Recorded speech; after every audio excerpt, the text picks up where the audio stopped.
Welcome, everybody. This is the Rotary Club of Silicon Valley, and every week we bring you the stories of people who are making their communities locally, globally, and digitally all the better. That joy and meaning that comes from serving others is a part of what it means to be in Rotary.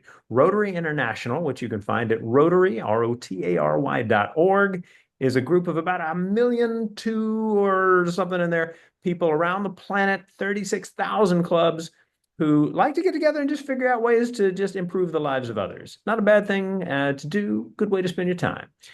If you're curious about our club in particular, you can learn more at rotary.cool. Thank you very much. So what we do is we do all sorts of stuff that Rotary clubs do, and we share these stories of people in different parts of the planet doing these cool things. And today we're going to be talking with Ariel. Ariel is a person who talked to us about 7, 8 years ago about tiny homes, one of the most popular programs we have ever had. And consequently, I was looking at some of these stats recently and I thought, wonder how she's doing. And we decided that it would be cool for her to give us an update on how life is from the tiny home perspective and the living in beautiful Wyoming perspective. And we are excited to have you back. Ariel, welcome back to the Rotary E Club of Silicon Valley. Thank you. It's good to be here. Yeah, so it's been a few years, and for starters here, I'll apologize if you hear some thumping. It snowed a good bit here last night, and there is snow coming off the roof, and occasionally when it whacks the side of the building coming down, you'll hear a thump. So if you hear that in the background, that's what's going on.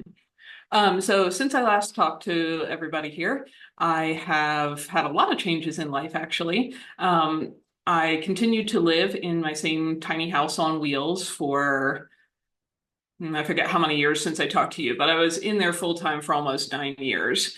And during those years, various things changed. I lived for the vast majority of that in a little clearing in the woods on a larger ranch. I did some work for the ranch owners in exchange for being able to park there. And that worked out great for actually longer than I initially thought it would. The couple who owned that place was fairly elderly. They have since passed away. Their children have sold the property. And I always knew something like that would probably happen, and I probably wouldn't be able to stay there, indefinitely.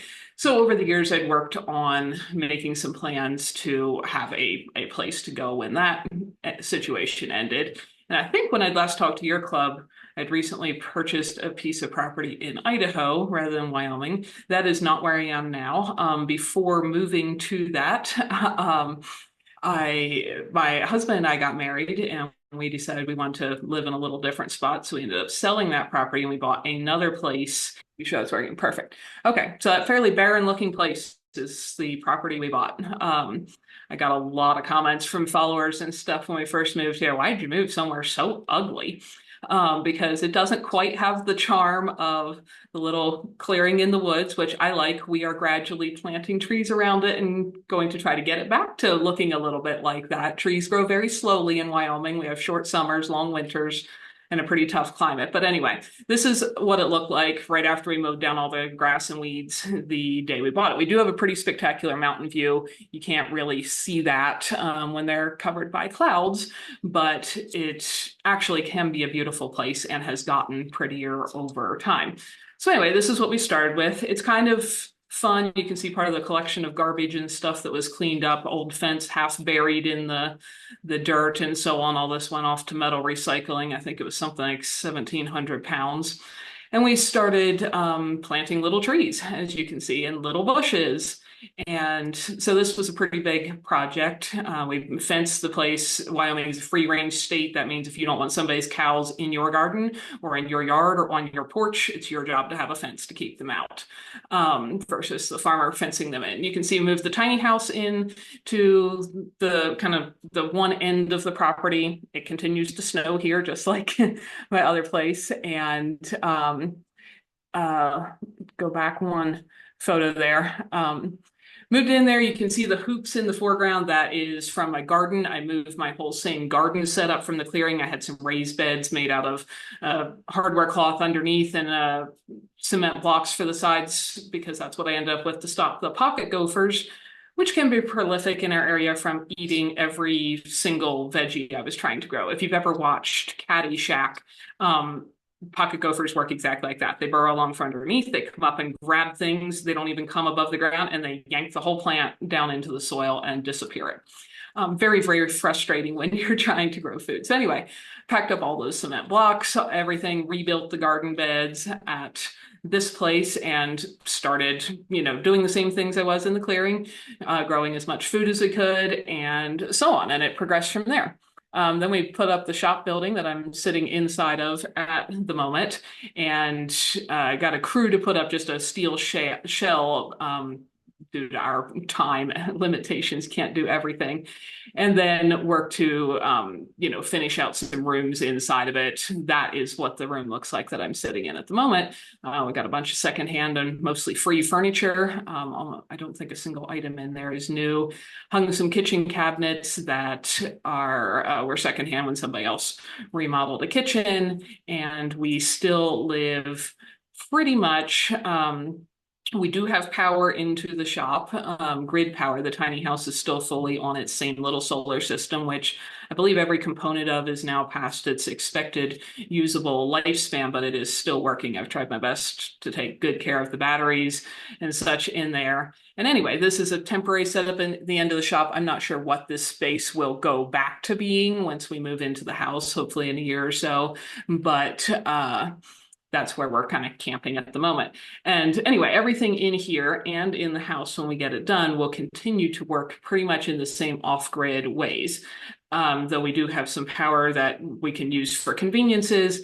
There are electric lights, but we a lot of times in the evening choose to light just with the wood stove and the candles and so on, because it's a more pleasant lighting to my eye. We heat solely with wood. That is the only source of heat we have in here. So you can see wood pile we got going in the one end of a shed. It's a good idea to have multiple years of firewood around if you live in a place where it's snowy and below freezing to 30 below for 8 months or so a year. So the heating was with wood. We still use a composting toilet. I've got the commercially produced Nature's Head composting toilet still in the tiny house. And we have several other bucket toilets on the property that work. Each one has kind of pros and cons, but they're all composting toilet setups. And so we have no plans at all to put in any kind of septic system here. We really like the composting method of dealing with human manure and use that as a useful product to make the soil more fertile after it is fully composted around the property. So we are very cozy in here. There's, you can see our little bucket toilet in the corner. Other things are also pretty much everything important to life can happen without power, just like the tiny house. That is my very old-fashioned washing machine, though I was able to buy it brand new from a store that mostly services Amish and other off-grid folks. We do all our laundry by hand. You can see the old wringer washer there. And if the weather permits, including on sunny and snowy days, we hang wash out on the line. And if it is actually dumping snow, then we will hang stuff on some little racks inside by the wood stove where it also dries nicely. It is a little more convenient to hang wash outside in the summer. Our water setup, we have this little sink set up in our temporary kitchen. You can see the countertops on our secondhand cabinets here are some sheets of plywood, nothing fancy. And Clay cut a hole in the surface there, and we just set a bowl. There's no drain out of that bowl. It's just a stainless steel bowl in the sink, and got a thrift store little water dispenser, and that is our kitchen sink. When the bowl gets full, we use that water to water plants outside the door or fill a bucket of water that the ducks like to splash in, something like that. You do have to manually carry it out and empty it. So that is our kitchen sink setup. Water on the property comes from gravity fed from a spring, which was one of the main reasons we bought this property. And we have also put in a larger tank, kind of in a loft area just above the space I'm sitting in, that works basically exactly like my system did in the tiny house, where I had to manually fill my water tank. And then as long as there was water in the tank, I had water to come out my faucet or out of the shower or whatever until I ran my tank empty. So this is basically the exact same setup, except it's a bigger tank because there's a little more space in here. So it doesn't require filling quite so often. So that is convenient, and we are able to fill that. Just there's enough pressure coming from the gravity feeding of the spring water that comes out of a hydrant out there in the yard. We didn't set that up fully. A couple older neighbors dug in that pipeline to the spring 80 something years ago. But anyway, the water comes about 2 miles down a mountainside, which means it comes down, it comes out of the hydrant with a lot of pressure, and that pressure works with without any, electrical power for a pump or anything. So we're able to just use that pressure to fill our water tank, and then that bigger tank feeds down to, we do have a little shower in the corner and another sink in the bathroom, and there's actually a hose that I can fill my little washing machine with, and so on. So that's how our water setup works. It requires no power as well. Here you can see some of the work that started last year on the foundation for our small home that we're building. My husband is a builder by trade. That's what he's been doing his whole life. So we are building this ourselves, meaning he's doing most of the work and I am doing all the assisting I can, handing, holding, whatever, because I don't actually know how to build a house from scratch. So this is kind of the point we got our house to last year. We built a kind of cellar crawl space. It's just a dirt floor in there with some gravel on it. It's not a basement, but it is tall enough that you can walk around in there, because we want to be able to use part of that space in the future for storing the things that come out of the garden without having to actually crawl to get them, because a dirt floored underground space is a pretty wonderful non-electric requiring way to store a lot of root crops and other foods that need to be preferably cool and dark, and some of them damp. We'll have to see a little bit once there's a house on top of there exactly what moisture level it wants to hold. We'll probably have a kind of a dry side for storing things that like to be cool and dry, and at least one corner that is, we let all the moisture that can breathe out of the natural soil underneath into that area to store especially a lot of root crops that need a fairly high humidity so they don't dehydrate and shrivel up.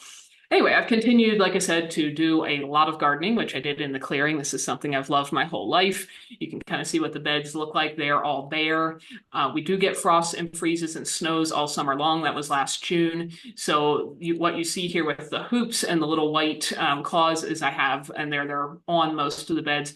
Those are frost covers. It's like a heavy kind of felt blanket that I can roll over those hoops to help protect the crops from extreme cold when we get really cold weather through the course of the summer. And these are pictures over several years, but you can see I put frost covers on and off regularly all summer. We get killing freezes through the middle of summer. We don't have a first and last frost date here. So the crops that we grow are pretty much the same stuff I grew in the clearing, mostly cool weather things, what you might call a winter garden in a lot of climates. That's what we can grow in the summer here. But it produces a wonderful amount of food. And we are not fully self-sufficient, but we do produce a significant percentage of all of the food we eat here on our property. And that's kind of one of our long-term goals for multiple reasons. I like gardening and growing our own food. I like having control over the ingredients and knowing what goes into it and doing our best to take really good care of the soil here, which had been neglected and abused for quite a while before we got this property. Anyway, so a lot of reasons, but I'm still doing that. That's pretty much the same as what I was doing last time I talked to you guys. Since then, however, we have been able to add several other things. While we are still in the mountains of Wyoming, I had a lot of very big wildlife in my yard in the clearing, which was fabulous. It was wonderful to get to watch a lot of, and by big wildlife, I mean wolves, grizzly bears, mountain lions, elk, moose, and all of those large creatures that live in this part of the world. It was wonderful to get to photograph them. I enjoyed watching them be around our property.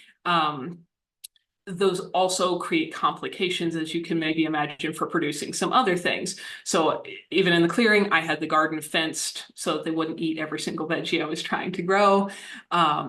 We have the property fenced here, so that works out well, because we do still get moose. I've got a picture here in a minute of a moose that did jump the fence. He's the only one that did. And I think once he jumped in, he decided he didn't want to be in here and jumped out and never came back. But we do have moose and deer and elk and stuff that still come by the property. Because we are kind of in a flat area of the valley just off of the mountainside, while there are still bears, wolves, mountain lions, and such around and very nearby, they tend to stick more into the trees and not like to come out in the open.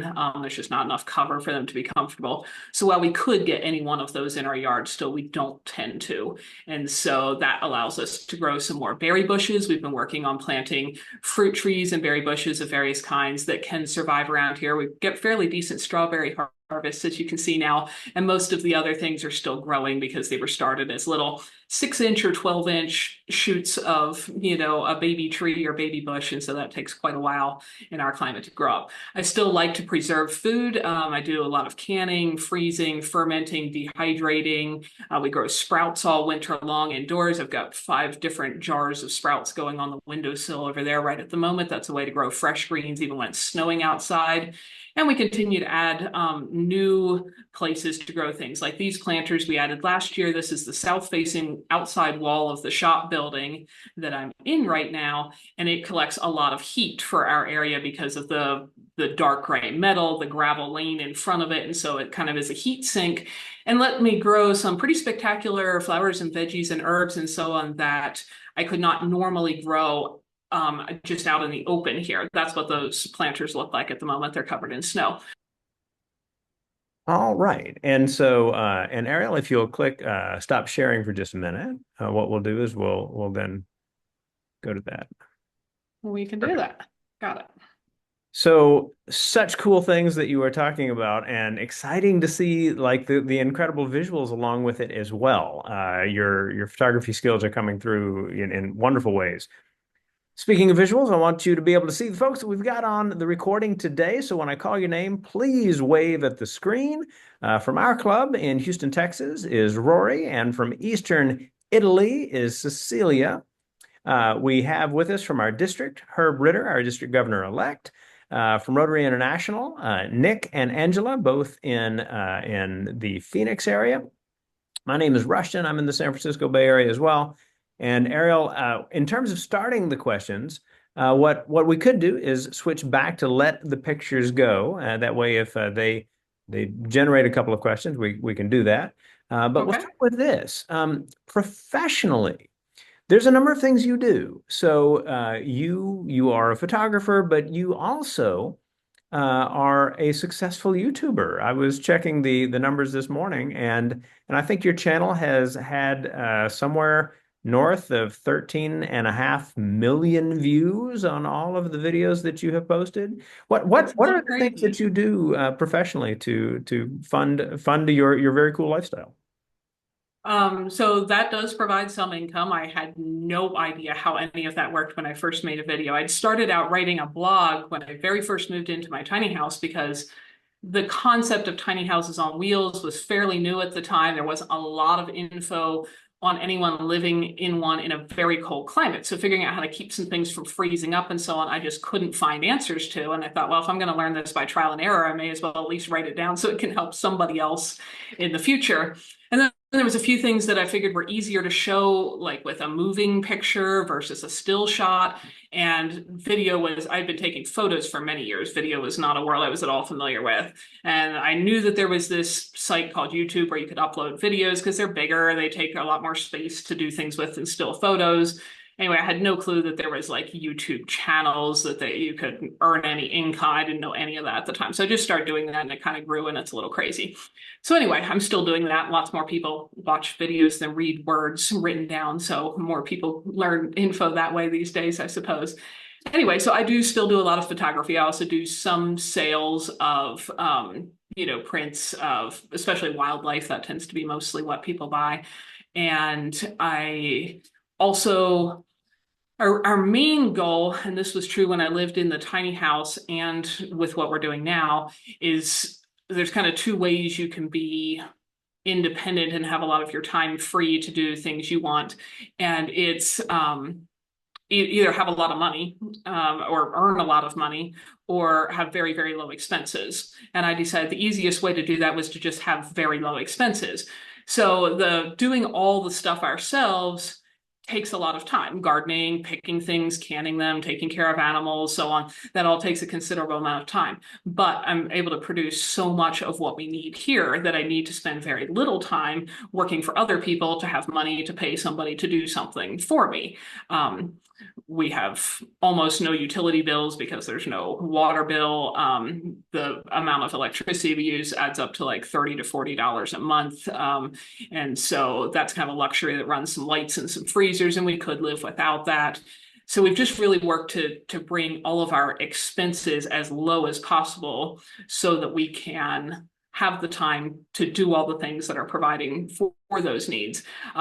Other than the things I do around here, I do clean houses for a couple people, so that's no big professional thing. It works out very well. The homeowners are people that like to travel, so I go clean their house, whether they're home or not, and I often get to listen to a book or something, which I love doing while cleaning, and so that works out very well. I don't have to spend a lot of the time on my week on that, and then I'm able to have most of my time free to keep doing the kinds of things that I do here.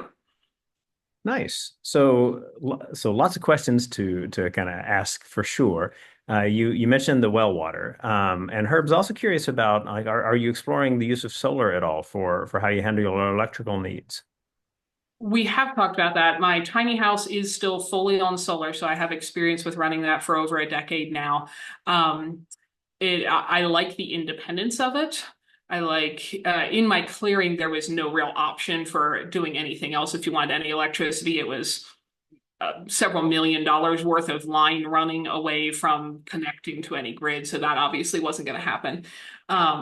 Especially for a temporary setup and not on my budget. But anyway, so I have lived with very low power use because my solar setup for the tiny house is very small. It always has primarily charged up a laptop, phones, camera batteries, run a few lights, and the biggest power draw was my electric refrigerator.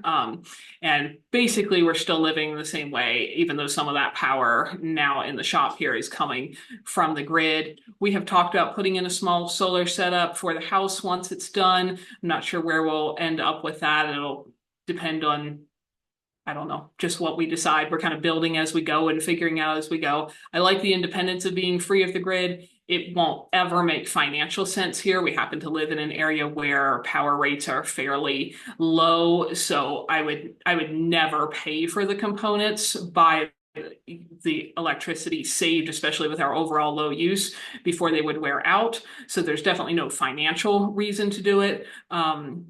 But I do like the independence and freedom of not relying on anybody else for anything. But my main solution to that has just been to set it up so that everything we have to do, eat, heat, cook, bathe, poop, all of that can happen without power. And so if it went off tomorrow because there was a snowstorm that took out the power or whatever, it just wouldn't matter.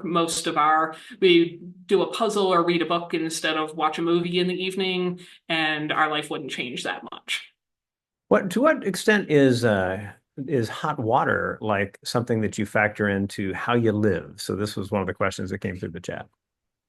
Hot water is important to a whole lot of things, primarily washing things for sure. I'd say is the most routine thing, whether it's yourself or your dishes or whatever. You can bathe in cold water. I don't find that fun. I know ice baths are supposed to be good for your health, but I get plenty of cold outside and I prefer to bathe in warm water. We do have an electric water heater in the corner now. For several years before that was installed, I heated all of the water by simply boiling it in a big stock pot. Whether I was doing dishes, I wouldn't wash dishes every single time I had one dirty thing. I'd kind of get a pile, then boil a pot of water, fill up a nice hot, sink full of water, wash all the dishes, heat some water to do a load of laundry. It doesn't have to be all hot, but soap often works a little better if it's at least warm water. The other advantage of having your water stored internally in your building, and this was true in the tiny house and in here, is you end up with at least room temperature water to start with if you didn't just fill the tank 5 minutes ago. So it gets up to being 50, well, not 50, it's never 50 in here, 60 to 80 degrees, depending on what the wood stove is running at the moment. Wood stove is not a steady, consistent heat, of course. It goes up and down and up and down. which is fine. But anyway, so we don't have very cold water to start with unless we've just brought it in from outside, because our water from outside, summer or winter, is very close to just above freezing. So that is also helpful. There's a lot of things you can do with lukewarm water, or it takes much less energy to heat if it's just warmed up to room temperature by being stored inside. Cool. So last question before we wind things down. And that is that I mean you've got 86,000 subscribers on your YouTube channel alone, which means that there's a ton of people who are fascinated by the stories you tell and the kinds of things that you're doing, the vision of kind of the possibilities of life. I would guess that a fair number of them are very much motivated by a love for the environment and the highly sustainable way that you've found to live your life. Do you end up talking with people about environmental issues as a function of how you do what you do? To some degree, it's really interesting.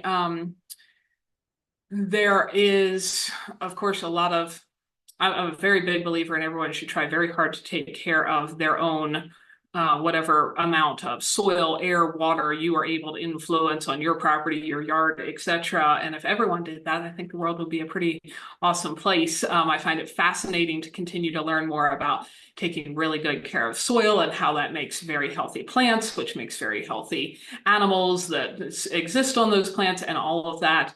Um, I have sometimes had people argue with me when I explain things that, like, solar may not be the most environmentally friendly. I live in the heart of oil and gas production areas here in Wyoming, so I see what that does. I have also been around a silicon smelter that melts sand basically into the silicon that is one of the largest components in a solar panel. That is not a very nice process for the environment or anybody living nearby it.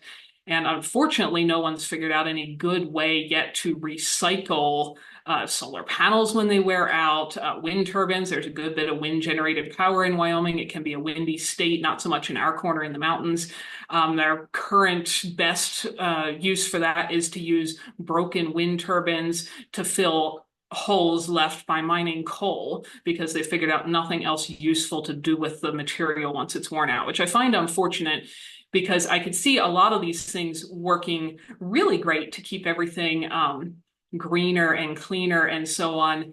It seems like we're not quite there yet. And until you can figure out how to reuse some of these materials and not just end up with massive heaps of things in landfills, it seems like it's not actually a better solution yet on some of the power needs, which is one of the things yet that, again, drives me to want to just keep our electrical generation needs as low as possible. Everything I can do manually or via gravity or via wood, which is in our area, that is very renewable resource. There's trees that grow and they die all the time. In the woods, we have a lot of beetle kill pine here that is already dead and so on. So my main focus is mostly on using as little of that as possible. And then whether you get that little from the grid or from a little solar setup or whatever, if you can use little of it, that makes very little impact. But my bigger focus is on, I think we make big environmental decisions every time you eat, especially, which is usually multiple times a day for most people,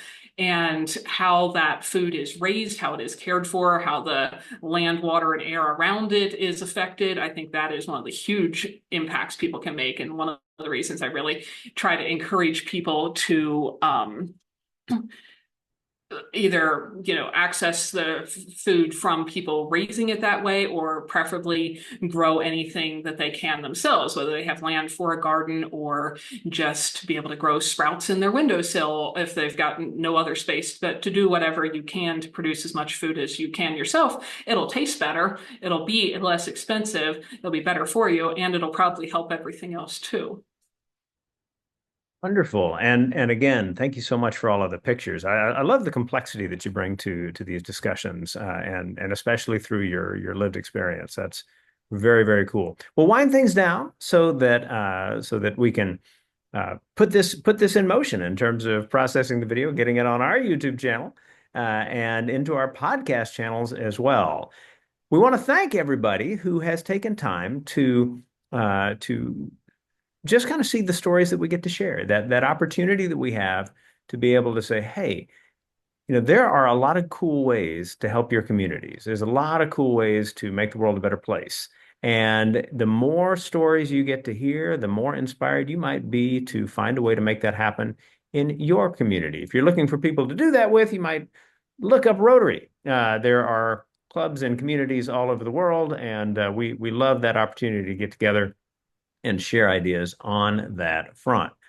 So, as we always like to do, we hand it back to our speaker for the final word. So, Ariel, for those people finishing up the video or the podcast, what would you like them to have clearly in mind as they get ready to go and tell a friend about this cool story that you just shared with us?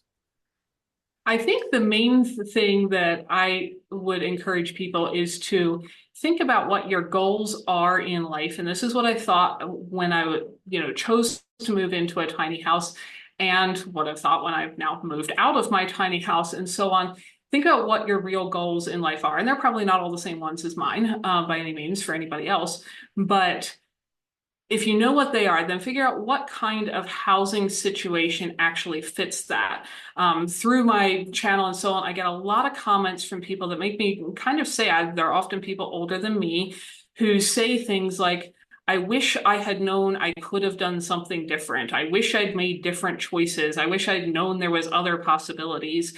And I truly think a lot of, if this is what you want, that's fine. But a lot of people don't actually want to spend their entire life working at a job, whether they love their job or not, just to earn income, just to support a house that they're constantly making payments on, maintaining, upkeeping and so on, and kind of dedicating their entire life just to maintaining a housing structure.